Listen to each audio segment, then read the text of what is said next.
This video is brought to you by My Patriot Supply, where for a limited time you can get a 2-week or 4-week emergency food supply at a great price. Go to preparewithiridium.com.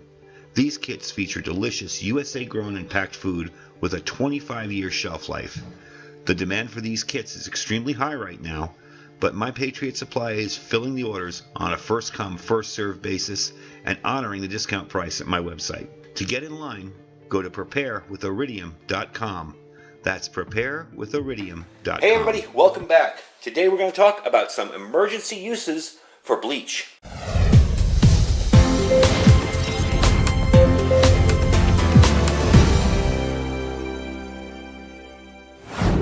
Alright everybody, welcome back. So we have a decontamination that we're going to be focusing on at the end of the video. And that is probably one of your most important usages of bleach. But we're going to show you some basic, easy ways to use bleach during a crisis or survival situation. Now, of course, the first thing that comes to mind is purifying water. Now, typically when we're talking about the amount of bleach needed to purify or disinfect water, it's usually in drops. If you don't have a dropper, I'm going to show you how to use that, just a piece of paper or rolled up paper towel or whatever, as a dropper. So, for a gallon of water, you're going to go with 8 drops of bleach, and you're going to let that air out for about 30 minutes before drinking it, or before adding more bleach if you feel it needs to be further decontaminated. You want to let it sit, maybe shake it up a little bit and let it sit with the top off for about half an hour. If you're doing a smaller amount, say a quart or a pint or, you know, whatever this kind of quart-sized dude is here, 1,000 milliliters, it's generally 2 drops of water. I'm going to show you this. We're just doing this for demo because I'm not going to be drinking that water anyway. But I'm going to show you how to do this with this. I have some bleach in here with this piece of paper towel. Let's hope this works for the camera. Okay, let's get some bleach on there. Let it drip more. Of course, it gets over the water and stops dripping. 1, 2. And there are your 2 drops. Okay? Now I'm going to take this. I do the same with a gallon too. Shake it up a little bit. And we're going to let that air out for about half an hour. You want to make sure that you filtered out any solids, and that can be done with everything from a real water filter to a shamag, a handkerchief, whatever. When you're going to get this water, you want to put that over the top and filter it out. Make sure you don't have rocks or bark or sticks or whatever in there. Any solids you want removed before you do this, and this will disinfect your water. So let's move on to the next use. All right, everybody. Now the next thing up is raw fruits and vegetables, and we have this as an example. If you're in an area that's experienced a flood or some kind of other natural disaster, local produce can become contaminated due to contact with flood waters or any kind of virus, whatever's going on. So, thinking that you're going to peel it off with a knife, you're still going to use that knife or your fingers or whatever to push whatever's on the outside into the edible product. And being that sometimes people eat stuff raw, like apples and oranges, you want to decontaminate the outer surface first before you dig in and start eating what's inside. Now, I'm not going to do a pit here to soak this in, but I'll give you the idea how it works. The entire item, whatever it is, must be cleaned by soaking for 30 seconds in 1 teaspoon of bleach per gallon of water. So you're going to make up a solution. You're going to take 1 teaspoon, dump it in there, and put this in here. Most of our fruits and vegetables, you know, if we get it from the garden, I'll do that. And you can even make a sprayer, you know, if you have some kind of sprayer. But I like to soak it because that makes sure you get everything around the roots of the plant, the bottom there, you know, everywhere that there could be an area that infection could be in or any kind of contaminant. You want to soak it in there for about 30 seconds. You want to make sure it just soaks around. Then you wash it off with some water.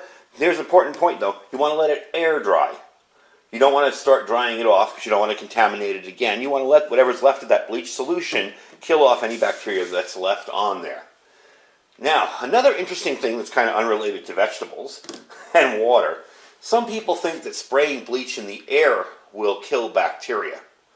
Bleach is really a contact agent. It needs to make contact with whatever the infection is. So, if I think I'm going to spray my bleach around and kill everything that's in the air, it might grab a few of whatever's floating around in the air. But as a general rule, it would be very difficult for the bleach to maintain contact with any virus or bacteria floating in the air. In other words, it's not an effective method of killing pathogens, and additionally, spraying bleach into the air may cause droplets to get into your eyes or other surfaces that can be damaged by the bleach. Also, your clothing. Now, the next thing we're going to go into is decontamination. Again, talking about clothing, you may have to do this to your clothing. You may have to clean yourself off and ruin your clothing. Bleach is going to dye your clothing. If you go out in your best business suit and to an area that's infected with something, and you come home and decontaminate yourself with some bleach water, and you get spots all over it, don't come yelling at me, because it will happen. However, what's your life worth? You know what I mean? So, let's get into the formula for that, and let me set that up. Alright, so this is the fun part of the video. This is the part of the video that I really wanted to make this for. Because while you're out and about, especially with what's going on today, you may want to decontaminate an item. And you want to make sure that that item is safe if you pour bleach on it. It won't ruin it, it won't stain it. So, the formula for that is 1.5 cups of bleach per gallon of water. Again, this is not for drinking. You will taste the bleach, it will harm you, okay? This is for spraying on an area. And it can be done in a bunch of different ways. You can get a little aerosolized sprayer type thing, or you can do like I'm going to do today and put it in this sprayer. Now, this sprayer originally had weed killer in it. I don't recommend you do that. I recommend you buy one new. I have cleaned this and scrubbed it out just to be safe, but you don't want to be mixing around chemicals, and you never want to mix bleach with any other cleaners. Like people that mix bleach with ammonia, that can kill you. That can create a very deadly gas. So make sure that you're being careful and using some protection when doing this, and using some common sense. Bleach really should never be mixed with any other cleaner. So I got a little bit of bleach in there when I showed you the drop technique, but we're going to put in a cup. And I understand bleach right now is hard to come by. I get that. When it comes back in to regular circulation is when you folks that might be new and thinking about prepping want to start prepping. You don't want to start prepping in the middle of some kind of emergency. Keep yourself alive, get the supplies you need, and keep on moving. Once this is over, and you say, wow, these preppers were onto something, and you want to start prepping, then slowly add stuff when it won't cause more shortages and problems. Right now, I know there's a lot of people that want to become preppers overnight, and it's kind of hard to do during the shortages and the chaos we're seeing in grocery stores. When it's over, then feel free to go ahead. Alright, so I took the top off there, and I know this all isn't in camera. We're going to put this in like that. Add another half cup. I know some of you right now are probably like, he's wasting bleach. What are you doing, dude? Because it's so hard to come by lately. At least in our local stores. But I have a pretty good amount put away. Alright, we're going to take the water.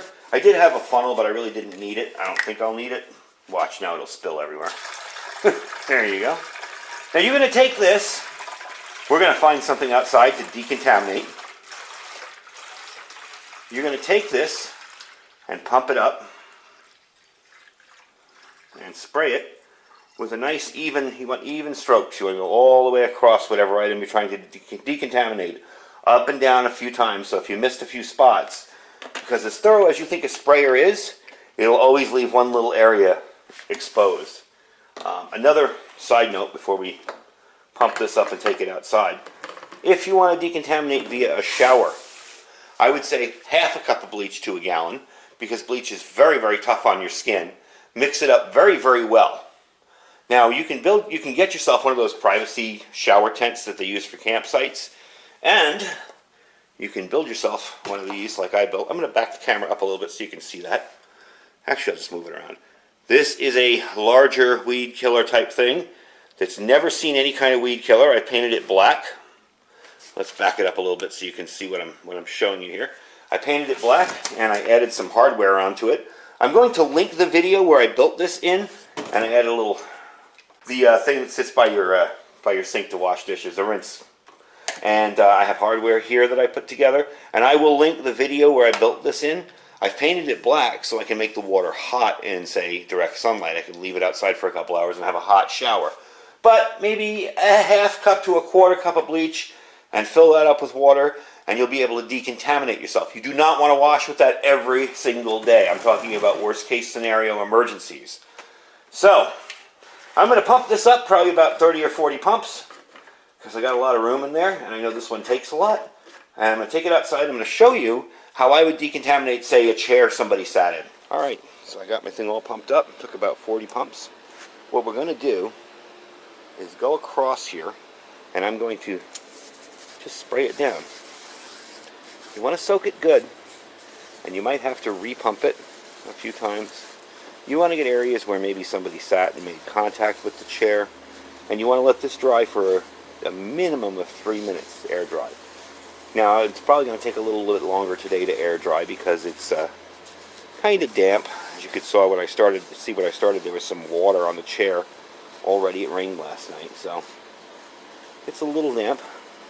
But you see I'm getting a good soaking on it, and a lot of these have different types of nozzles, so you can kind of do it lightly like a mist like that, or heavily, just depending on how badly it's contaminated. So we're going to soak this down, and it's that simple. And if you can get a spray can, a sprayer, works just the same. This is just better for large type of items. You see how long I get from the pumps too, so you'll be able to do a few, if I had a few more chairs to do, you could do that. So that's pretty much it. We're going to let that air dry, and we'll finish up the video, and I'll give you a little last information on it. And if you want to ask any questions about solutions or anything else, feel free to ask them in the comments. But let's get this stuff back inside and let this air dry, and we'll finish up. So to finish up, we're going to give you the formulas. Basically, 8 drops of bleach for a gallon of water to make it safe to drink. If you're cleaning raw fruits and vegetables, it's 1 teaspoon of bleach per gallon of water. Let soak and air dry. And then if you want to do decontamination solution for a large item, say outside of your house, before you bring it in, and don't do this to Amazon cardboard boxes, folks, you will ruin what's inside. That is a 1.5 cups of bleach to 1 gallon of water. Any way you want to spray it is fine. Any kind of spraying device you can get, those little pumps, the thing I had, anything like that will work perfectly for it. I hope that gives you a little bit of insight into how to use bleach, and maybe some of you that are wondering why it's disappearing off shelves that are completely new to this, now you understand why people buy this during times of crisis. Like I said, when things get a little better and the stores are a little better stocked, that's when you can start prepping and buying a couple of these. However, I will say bleach does have a very short shelf life, anywhere from 3 to 6 months. I've still had it effective after 6 months, even out here in the garage in the heat, but you will have to rotate it. So if you use bleach regularly, buy an extra couple bottles. When this bottle is about empty, take the one in back, put it in front, buy a new one, stick it in the back. Same old thing, first in, first out, or FIFO rotation. And I find generally 3 of them in my house is good enough where I can rotate them, and I always have 3 fresh ones. More than that, and you're probably going to run into trouble unless you do a lot of laundry and a lot of white type clothing. You're gonna probably have some stuff that gets pretty old. So you can use pool shock, you can use all sorts of different stuff. There's bleach tablets now that will last a little bit longer. So we'll go more into depth in another video on that, but for now, like bleach substitutes. But for now, just wanted to let you know how this stuff is good, why it works so well, and I definitely want to say a big thank you to all you folks out there who have been using our Amazon store. Don't forget to check out that link down below. I really don't have anything in this video that I'm going to sell in my Amazon store, but you can check it out. I try to put items that I review in that store, and if there's nothing in the store you like, just click the link and shop as you normally would.